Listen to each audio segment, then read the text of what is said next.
오늘은 데이비드 흉, 영국의 경험론자에 대해서 배워보도록 하겠습니다.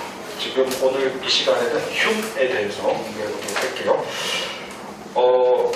여러분, 휴메라는 사람은 영국의 철학자고 경험론자, 인식론자라고 알려져 있죠. 경험론,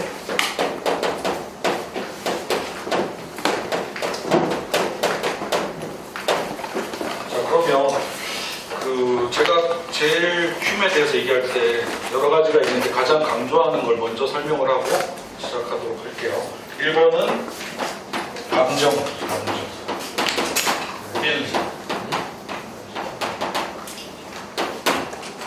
MBTI에서 F가 많으면 감정이 높고 그다음에 T가 많으면은 좀 이성적인 어떤 성향을 가지고 있는데 그 감정에 대해서 한번 공부해 보려고 해요. 감정. 여러분 혹시 이런 사건을 한번 생각해 보세요. 어린아이와 엄마가 물에 빠져서 떠내려가고 있어. 근데 두 사람 중에 시간은 한 사람밖에 구할 수가 없어. 근데 엄마는 애타게 이렇게 부르짖고 있죠. 아기를 살려달라고. 그러면 여러분들은 누구를 살릴 것 같아요? 아기를 살린다? 네, 아기를 살린다. 3명. 엄마를 살린다. 3명. 네, 나머지는 중립. 그러면 누구를 살리는 게 좋을까? 만약에 인공지능 로봇, AI 로봇에게 이런 사건이 생겼으면 AI 로봇은 누구를 살릴까요? 교과서에 나와 있는데 엄마를 살리는 이유는? 왜냐하면 아이를 혼자 살리면 네. 아이가 독립적으로 잘 살 수 있지 않습니까? 그런 이유도 될 수 있겠는데 AI 로봇은 생존 확률이 더 높은 어른을 살리는 거야. 생존 확률이 낮아졌을 때 아이보다는 어른이 좀 더 오래 버틸 수 있고 생존 확률이 높다고 판단해서 어른을 먼저 살리는 거죠. 만약에 그럼 여러분이 살린다고 하면 엄마냐 아이냐를 놓고 고민을 할 텐데 엄마는 애타게 아이를 살려달라고 얘기했어요. 그러면 그 얘기를 듣고 여러분의 마음이 움직여서 공감을 해서 엄마의 마음에 공감을 한다면 아이를 살리게 되겠죠. 만약에 엄마의 마음에 공감이 안 가고 내가 생각해서 내 계산을 해서 누군가를 먼저 살린다면 그건 공감의 능력에 따라서 행동한 건 아니겠죠. 이렇게 감정이라는 것은 어떻게 보면 이 철학에서, 경험주의 철학에서 제일 중요한 부분인데, 감정은 우리가 뭘 할 수 있냐? 감정에서 우리가 제일, 예전에는 우리가 뭔가 판단하는 것을 이성이 한다고 생각했어요? 감정이 한다고 생각했어요? 이성. 근데 흉은 놀랍게도 이 도덕 판단이라는 것을 선과 악, 참과 거짓, 이것을 감정이 한다고 생각했어요. 이해가 돼요? 이거 이해돼요? 참과 거짓과 선과 악을 이성이 한다고 이제까지 생각했는데 감정이 한다는 거야. 어떻게 감정이 할 수 있죠? 우리가 선하다, 참이라고 생각하는 것은 뭐야? 우리한테 어떤 느낌이죠?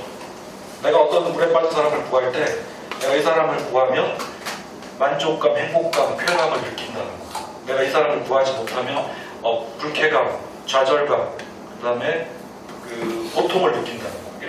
이런 거니까 이거 참이랑 선이라는 것은 뭐죠? 나한테 쾌감을 주는 거, 좋은 거, 행복감이라고 얘기해도 돼요. 악이라고 하는 것은 뭐죠? 나한테 불쾌한 감정을 주는 거, 고통? 예, 고통이라고 얘기해도 돼요. 우리가 참이나 거짓이라고 얘기하는 것도 결국 내가 느끼는 것에서 의해서 선, 악을 판단한다는 거지. 우리한테 진짜 행복감을 느끼는 게 어떤 거야? 내가 누군가를 도와주거나 살리거나 이렇게 했을 때 느끼는 어떤 만족감, 행복감이 있거든. 어제 아이들이 와가지고 선생님 언제 행복하세요? 이런 걸 물어봐가지고 저는 애들하고 수업할 때 애들이 눈을 마주치고 이렇게 이해한다는 듯한 표정을 지으면 되게 행복감이 증가된다. 그걸로 괜찮다. 이렇게 얘기했는데, 그러면 만약에 서로 관심이 없고 서로 다른 제가 수업을 열심히 하는데도 불구하고 안 듣고 있다. 그리고 별로 내가 열심히 하는 것에 별 영향을 못 미친다고 생각하면 좀 불편하다. 좀 약간 즐거움이 떨어진다. 그러면 그건 고통에 가까운 거니까 이걸로서 참 거짓, 선악을 판단할 수 있다고 생각한다는 거지. 우리가 선악이라고 하는 건 이제까지 아까도 얘기했지만 이성의 능력이라고 생각했어요. 근데 이성의 능력이 아니라 감정의 영역이라는 거지. 그리고 또 이 도덕 판단이 있으면 여러분은 뭘 하게 되죠? 이게 지금 아이를 구해야겠다. 이게 선한 것이니까 내가 구해야겠다라는 어떤 판단이 들었어. 이게 선한 행동이다. 그럼 어떻게 하죠? 뭐가 생겨?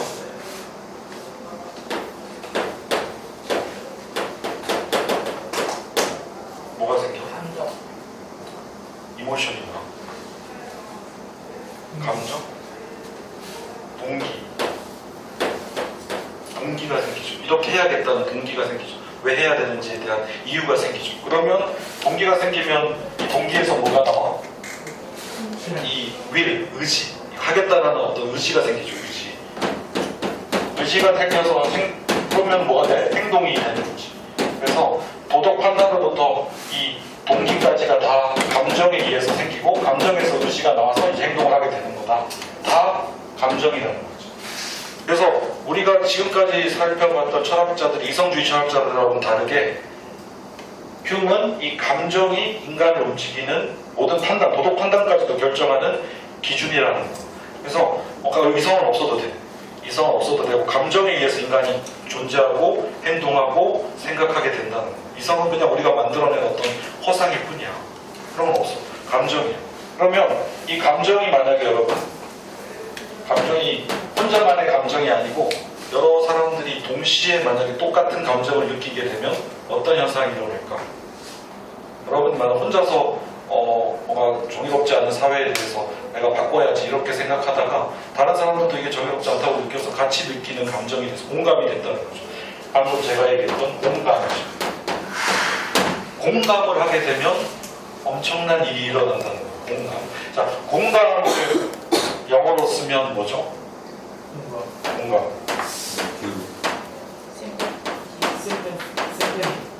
심퍼시. 심퍼니는 저기 악기 연주하는 거고, 그죠? 이거 뭐야? 어떤 어근은 이 접두 어근은 뭐예요? 뭐뭐와 함께라는 뜻으로 쓰이죠. 같이. 퍼스는 뭐죠? 파토스. 저번에 한번 얘기했는데 로고스는 이성이고 파토스는 감정이죠. 함께 느끼는 감정. 함께 느끼는 감정이 뭐야?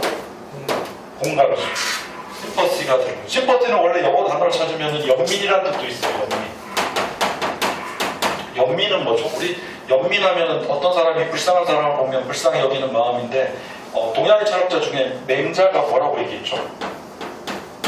인간이라면 누구나 불쌍한 사람을 보면 어려운 사람을 보면 힘든 사람을 보면 돕고 싶어하는 불쌍히 여기는 마음이 있다. 측은지심이죠.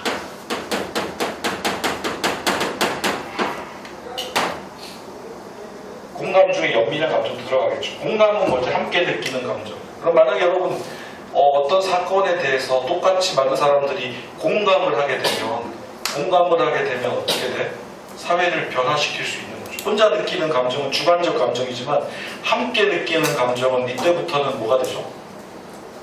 거의 공감이 되면 이게 어떤 수준까지 올라가냐면 이성의 수준까지 올라가요. 모든 사람들이 다 가지고 있는 게 뭐였어? 인간이라면 이성. 모든 사람들이 다 똑같은 생각을 똑같은 느낌으로 공감하게 되면 그건 이성의 지위까지 올라가는 거죠. 감정이. 그래서 이 감정이 어떻게 되는 거야? 이 감정을 우리는 객관적 감정, 보편적 감정이라고 할 수 있죠. 모든 사람들이 느끼니까 주관적 감정이 아니고 보편적 감정으로서 발전하게 된다는 거죠. 보편적 감정으로 발전하게 된다. 만약에 이게 보편적 감정으로 발전하게 되면 이걸 우리는 뭐라고 부를 수 있죠? 우리 모든 사람들을 똑같이 모두를 다 사랑할 수 있죠. 똑같이 다 사랑할 수 있죠. 서로 똑같은 감정으로. 이런 감정이 되는 거야. 이 보편적 감정을 우리가 인류애라고 부르는 거예요. 모두를 사랑하는 감정. 그 다음에 또 뭐 다른 말로 하면은 모든 사람들이 다 가지고 있는 사상으로 표현하자면 세계 시민사상이 되겠죠.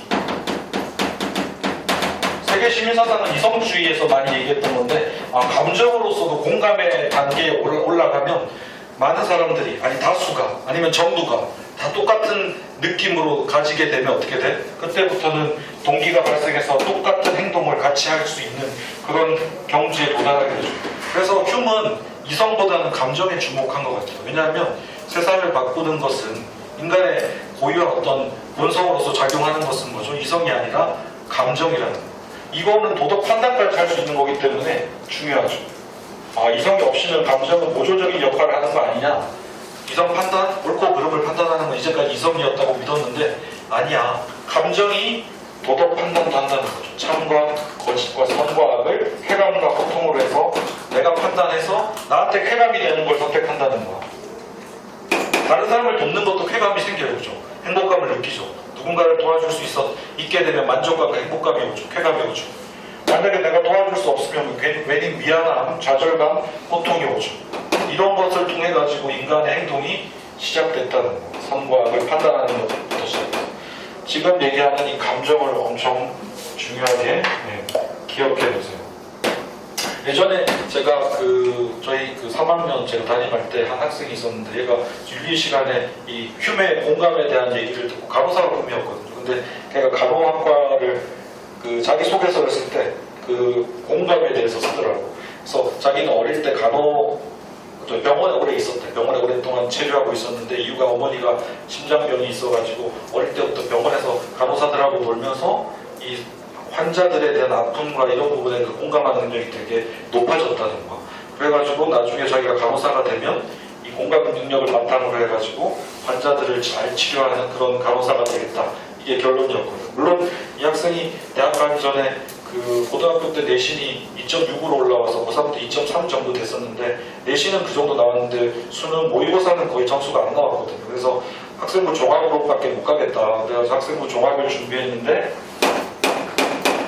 잘 갔어요. 걔는 좀 어려운 형편이라 아버지, 어머니 다 이혼하시고 따로 살고 아버지는 외국에 계시고 어머니는 감옥에 계시고 그랬어요. 개인 사회적 사정이니까. 근데 어쨌든 그런 학생이었는데 본인이 느끼는 어떤 간호사의 꿈은 되게 강했고 마지막 면접에서도 생물학에 대해서 물어봤는데 걔가 대답을 잘 못했어. 기생세포, 숙주세포 이런 거 거꾸로 얘기하고 막 그랬어. 근데 이 학생이 가지고 있는 열정만큼은 참 좋았던 것 같아요. 그래서 나중에 합격해가지고 중앙대 간호학과를 가서 지금 세브란스 병원의 간호사로 근무하고 있어요. 되게 성공한 케이스였어요. 근데 그게 인문계열이었고 교차 지원을 해서 중앙대 간호학과 가려면 1점대 초반 정도 나오는 성적이 됐어야 되거든요. 근데 아무튼 그런 학생이었는데 근데 그 학생 얘기하면은 꼭 휴메 공감을 얘기해요. 그 학생이 자소서에 휴메 공감이라는 얘기로 시작하거든요. 나의 삶은 이러면서 감정을 움직인다는 것은 굉장히 중요한 것 같아요. 그러니까 우리가 만약에 여러분 잘 생각해보세요. 만약에 사람들 사이에서 공감을 얻어낼 수만 있으면 뭐 마케팅을 하든 영업을 하든 아니면 뭐 장사를 하든 아니면 뭐 교사를 하든 교수를 하든 그것만큼 좋은 게 없어. 공감만 얻어낼 수 있으면 지식의 전달이 가능하거든요. 근데 감정을 움직이지 못하면 아무런 역할을 못한다는 거예요. 사람들은 내가 감정으로 좋다고 받아들여야지 진심으로 받아들이거든요. 그래서 이 감정의 중요성을 강조했던 사람으로서 이 공감 능력을 기억해 주시면 좋을 것 같아요.